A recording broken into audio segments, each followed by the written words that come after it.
I do truly believe that Brian loved this place. And I do truly believe that he embedded that in his work. These works they're for a Bermudian audience. He doesn't provide explanation for things because we should just know. He doesn't provide footnotes for racial, class, and all of the other particulars that might show up, because you should just know, you should understand. That's what happens when you're speaking to someone that knows you. You speak in dialect, you speak in vernacular. It's not code. It's, I trust you that you understand exactly what I'm saying. And he wrote these works with the knowing that the Bermudian public should know exactly what he's saying.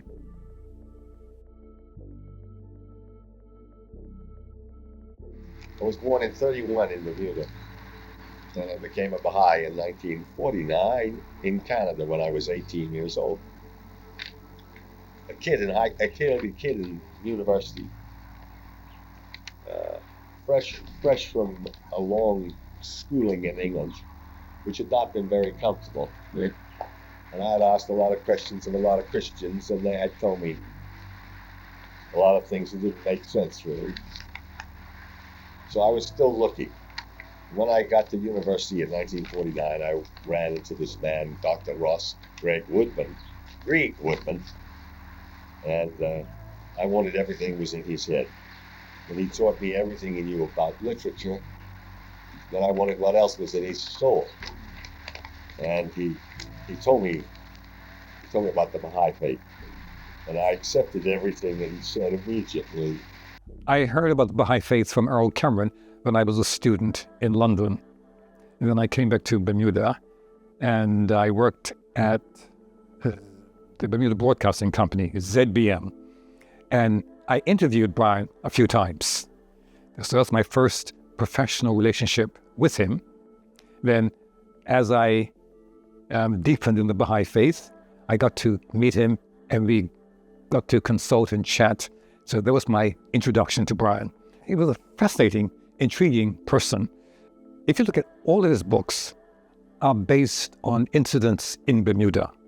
So his world, as tiny as we are, that was his source for all his writings, all his books. All his books, the seed was all his Bermudian experiences, enhanced and elaborated and broidered with his outside experiences. But the seed, the kernel, came from this tiny 21 square mile island. I love Brian Burland's work because of who he is and how he was. I know that he's borrowed life things from his actual life, and they read, they seem like a narrative, right? That is pieced together of you're watching like a person grow from young and go overseas and get on this ship and leave the island and discover themselves in so many different ways. Now Baha'u'llah permeates every aspect of my life.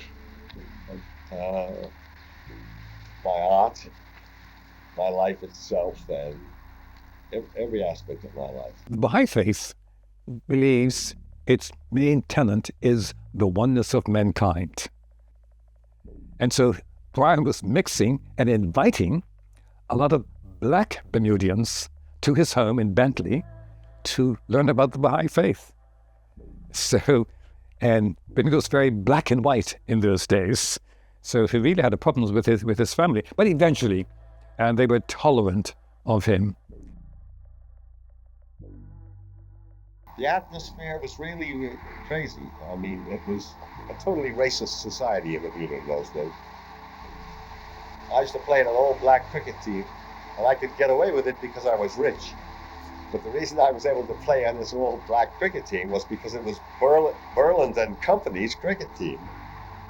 And I could say it was good race relations. I was having good employee relations, right? But I was learning a lot. I learned a lot. Baha'u'llah had me learn a lot. I learned that there's no difference in races. I learned Baha'u'llah's message in my heart because it was so obvious by the time you played cricket with 22 so-called black men, by the end of the year, you realize they were no different than you. Brian's family on both sides, his mother's side, Gosling, and his father's side, were like the first settlers from the early settlers, 1609. So and very renowned family. Don't forget Brian Burland.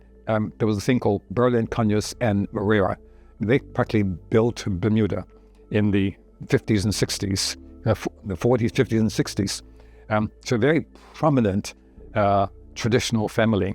Eventually, it was to get so that people were threatening to cut off my credit because of my interest because of my black friends.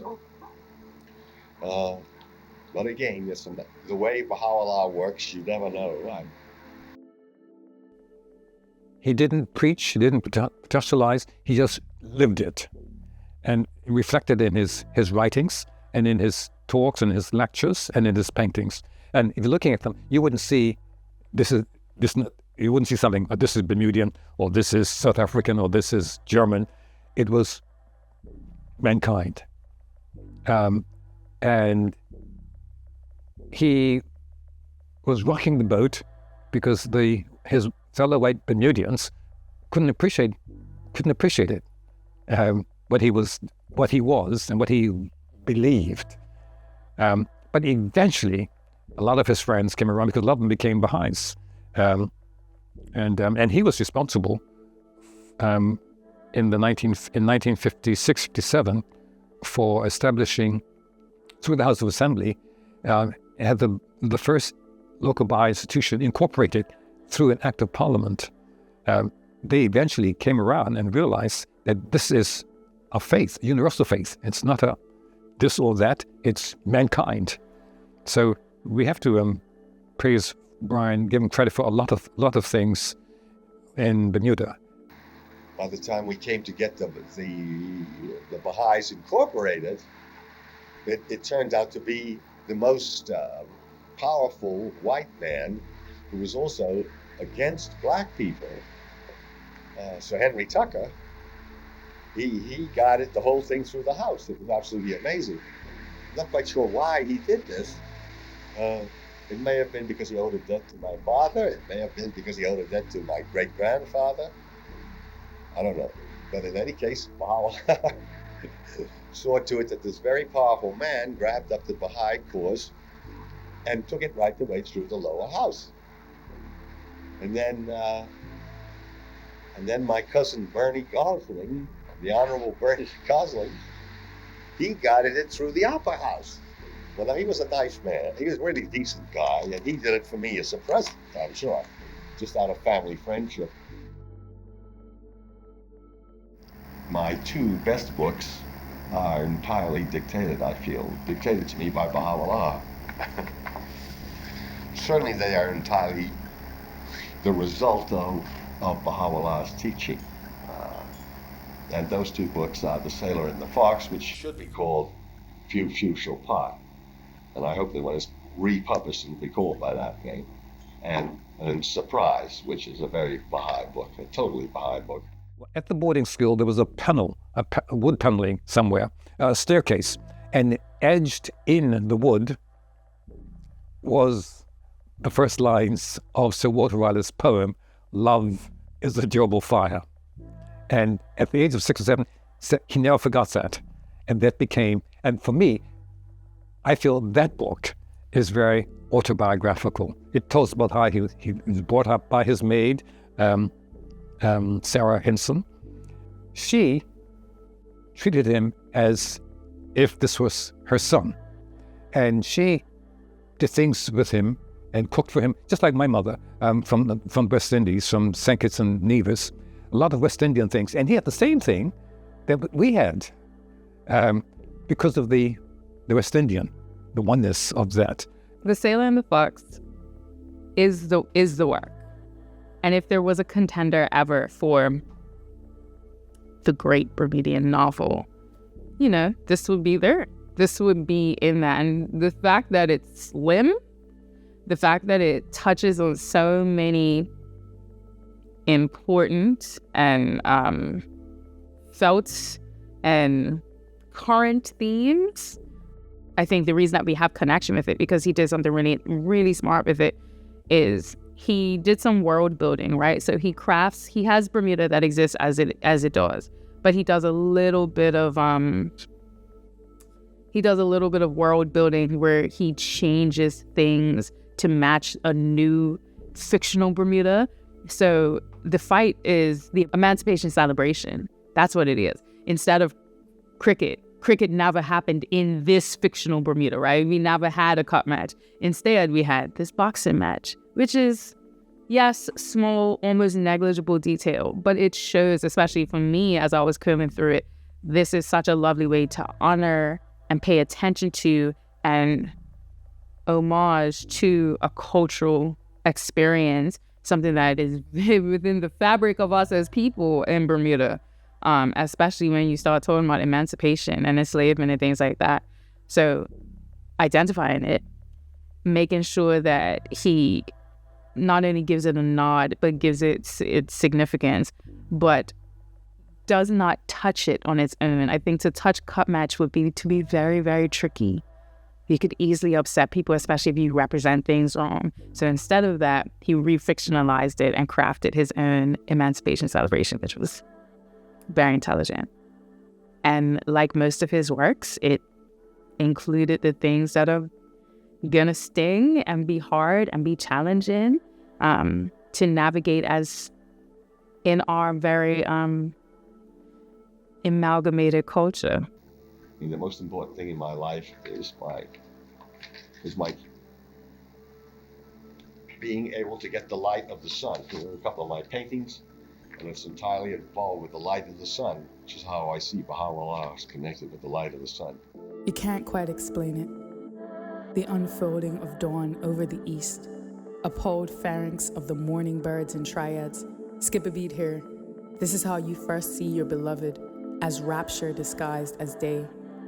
As rapture disguised as day, you rise in a full stupor, supplicate at the counter altar, order yourself a meal to wash the palate, anything on raisin bread, the blackest coffee, midnight running to wake you up. Wake up before the four-stroke whips a zephyr to the side of your ear, some youth and blood warmer than yours, a slalom in patches of ash, leave an oleander garland on the corner, build across the striking blue water, full of boats like errant playthings, whirring on full bellies of bracers, chasers, bottles uncapped and suffering the seabed with soon-to-be ancient glass, to pebble a beach with stained color, withstand all the color.